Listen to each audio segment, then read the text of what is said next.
aking ipahayag ang aking kasalanan sa Panginoon at iyong ipinatawad ang kasamaan ng aking kasalanan. Sabi diyan sa Cebuano, giila ko ang akong mga salangan ha kanimo. Ug wala ko tagoy sa akong kasalanan.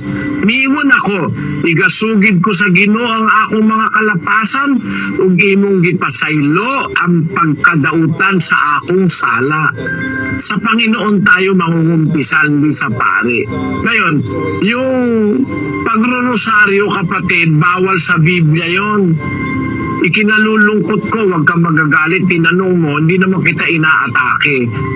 At kahit sino, hindi ko naman inaatake. Bawal ni Kristo yung ulit-ulit na panalangin sa 7 ng Mateo. At sa pananalangin ninyo ay huwag ninyong gamitin ang walang kabuluhang paulit-ulit na gaya ng ginagawa ng mga hentil, sapagkat iniisip nilang dahil sa kanilang maraming kasasalita ay didinggin sila. Huwag nga kayong magsigaya sa kanila, sapagkat talastas ng inyong Ama ang mga bagay na inyong kinakailangan bago ninyo hingin sa Kanya. Hindi mo pa nga nasasabi, alam ng Diyos yun eh. Ba't kailangan mong ulit-ulitin? Sabi ni Kristo, sa pananalangin nyo, huwag kayong magagamit ng walang kabuluhan paulit-ulit. Sa Bisaya, ang sabi dyan, at ug sa pag-ampo, dili ka mo magagamit sa mga pagsumay-sumay nga walay pulos, ingon sa ginabuhat sa mga hintil. Ay nagadahong sila nga pagapatalinghugan sila tungod sa ilang daghan nga pagsulti. Busa, dili ka mo manigfingon kanila kay nahibalo ng inyong amahan sa inyong mga kinahanglan sa wala pa kamo mga pangayo kaniya. Paano kang gagamit pa ng rosaryo? Ang rosaryo, ulit-ulit na panalangin niya eh. 5 Abagi Noong Maria, 5 Hail Mary, 5 Ama Namin, 5 Sumasampalataya ako, 5, 4 na putyam yan eh. Kaya biro mo, ulit-ulitin mo. Hindi naman bingi ang Diyos. Hindi naman siya bingi. Hindi naman siya makulit. Kinukulit lang nung iba. Trabaho nung mga hintil niya nung araw. Akala nila kung marami silang sinasabi, papakinggan sila. Ang Diyos nga eh. Sabi nga nung kanta yung I believe above the storm, the smallest prayer will still be heard. I believe that someone in the great somewhere hears every word. Kita mo? Kahit nga may bagyo pa eh. Pag nanalangin ka, kahit kumukulog at kumikidlat, maririnig ka ng Diyos eh. Paulit-ulitin mo pa ba yun? 5 ulit, 10 ulit. Lalabas yung Diyos mo makulit o kaya bingi. No? Pero yung Diyos na totoo, hindi bingi yun. At hindi makulit yun. Hindi mo pa sinasabi, alam na niya. Kaya kung mananalangin ka, hindi dapat paulit-ulit. Ngayon, meron dyan lusot ang paring Katoliko. Bakit ang mga apostol merong nanalangin 3 beses? Sabi niya, mali ang pagka-interpret. Bakit? Basahin natin ang 12:6 ng 2 Korinto. Sapagkat kung ibigin kong ako'y magmapuri, ay hindi ako magiging mangmang, sapagkat sasalitain ko ang katotohanan. Ngunit nagpipigil ako, baka ang sino man ay mag-akalang ako'y mataas sa nakikita niya sa akin o naririnig sa akin.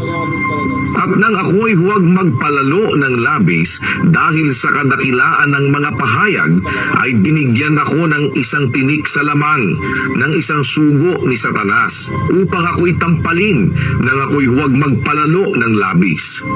Tungkol dito'y makaitlo akong nanalangin sa Panginoon upang ilayo ito sa akin. Si Pablo nagkaroon siya ng tinik sa laman. Parang nagkaroon siya ng kapintasan sa harap ng tao at ng Diyos. Nanalangin siya sa Diyos. Sabi niya, makaitlong nanalangin ako upang alisin ito ng Diyos sa akin. Alam mo kapatid, yung makaitlo dyan, hindi dun sa oras din na yun. No? Kasi si Pablo nananalangin palagi, umaga, araw at gabi. Nananalangin si Pablo araw at gabi. Pero hindi ulit-ulit. Yung panalangin niya, inuulit niya sa susunod na isang pagkakataon ng panalangin. Basahin natin ang 2 Timoteo 1:3.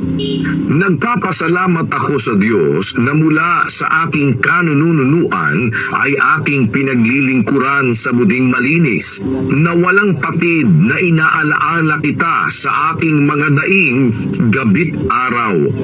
Ayun, si Pablo kung manalangin gabit araw. Ba, pinanalangin niya ngayon, pwede niyang ulitin uli mamayang gabi bago siya matulog. O kaya bukas uli. Pero hindi doon sa oras na yun, ulit-ulit na parang panalangin ng rosaryo na araw-araw. Yung oras din na yun, ilang beses sasabihin. Si Pablo, lagi niyang ipinapanalangin si Timoteo, araw at gabi. Hindi sa oras din na yun, ulit siya ng ulit. Lalabas kasi makulit yun. Yun ang bawal. Yung ulit dun sa oras na yun. Pero halimbawa, habang hindi mo natatanggap yung ipinapanalangin mo, pwede mo namang ulitin yun. Bawa, nanalangin ka sa umaga, pwede mo ulitin sa gabi. Kasi Panginoon, wala po akong trabaho, sana bigyan mo po akong trabaho.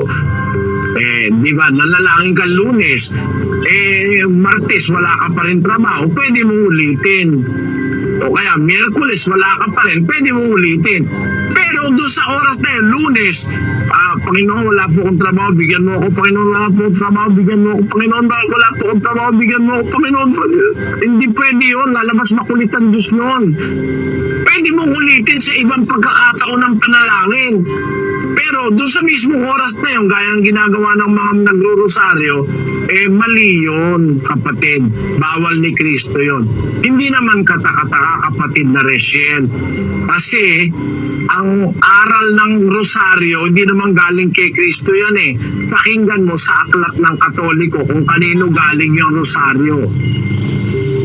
Ito po ang Aklat Katoliko, The Secret of the Rosary sa page 18. Ito po ay sinulat ni Louis de Montfort, Roman Catholic author, priest and confessor.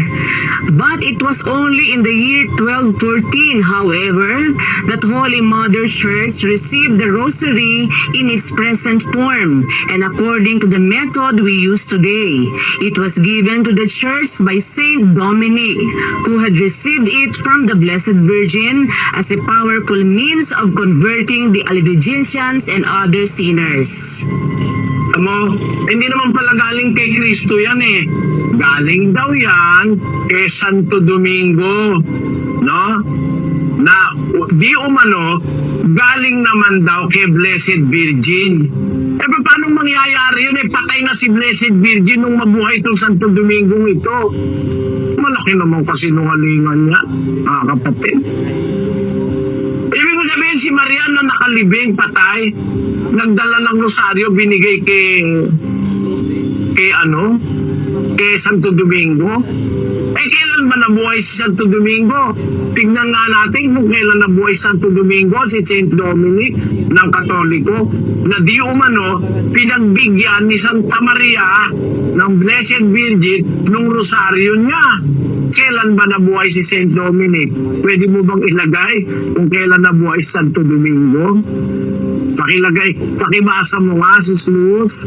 Opo, ito po Saint Dominic, born August 8, 1170. Celeruega Kingdom of Castile, present-day Castile, Leon, Spain. Died August 6, 1221. Pinanganak pala yan, August 8, 1170. Namatay siya August 6, 1221. Paano mangyayaring mabigyan yan ni Maria ng rosaryo? Patay na rin si Maria nung panahon na yon. Mag-1,000 taon ang patay si Maria nung nabuhay si Santo Domingo. Paano nangyari na ibinigay ni Maria kay Santo Domingo ng rosaryo? Si Maria hindi naman nagro-rosaryo. Wala namang mababasa sa Biblia ang rosaryo. In the first place, walang mababasa sa Biblia na rosaryo. Pahanap natin sa computer, Bradman.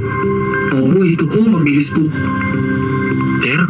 Kung mayroon po bang rosaryong mababasa sa Biblia, ito po ang isinasaad ng computer. Searching for rosaryo in Bible versions, all Tagalog translations. Mula po Henesis hanggang Apokalipsis o pagbubunyag. Result, no word or phrase found. Kahit pala sa aklat ng pagbubunyag, walang nabunyag na rosaryo Wala kahit isa. Lagay sa Bibliang Katoliko mo ba, pahanap sa computer. Baka meron naman rosaryo sa Bibliang Katoliko, kapatid namin. Opo, ito po agad ang sinasabi ng computer. Sa paghahanap niya sa Bibliang Katoliko po mismo, searching for rosaryo sa Bibliang Katoliko, mula po Henesis hanggang Apokalipsis, result, no word or phrase found. Ay naku, wala po pala talaga rosaryo sa Biblia, kapatid. Kanino galing? Kay Santo Domingo. Umano, galing kay Santa Maria. Paano maibibigay ni Santa Maria? Pareho na silang patay na si Santa Maria nung mabuhay si Santo Domingo. At saka, paano siyang bibigyan ng rosaryo? Wala naman rosaryo si Maria. Siguro ibang Maria yun.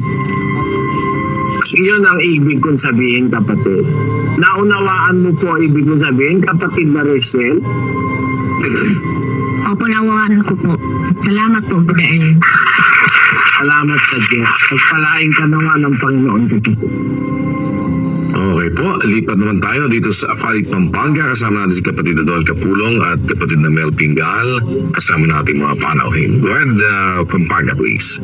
Opo, salamat sa Diyos, kapatid na Daniel. Sa mabuti pagkakataon na ang ating mga kababayan ay muling makapagtanong ng kanilang mga problema sa pananampalataya. Dito po sa Central ay marami po tayong mga panauhin na kapiling sa gabing ito at meron din kong gustong magtanong sa kapatid na Eli. Kapatid na Mel? Opo, ito po ang magtatanong, kapatid na Eli, si kapatid na Jomar Lunba, 37 years old po siya at isa po siyang Katoliko. Magandang gabi o, Brother Eli. May dalawa po akong katanungan. Isa po akong Katoliko. Pag ba lagi akong nagsisimba sa simbahan ng Katoliko, ibig sabihin po nun, anti-Christ ako. Tsaka masama po ba sa paningin ng Panginoon po yun? Tsaka paano naging 666 yung ng Santo Papa? Ang pangalawa kong katanungan, kumaten po ako ng doktrina ng 3 beses, pero hindi ko po tinuloy. Ibig sabihin po nun, kasalanan po ba ako nun? Yun lang po. Una, kapatid, yung halimbawa, umatin ka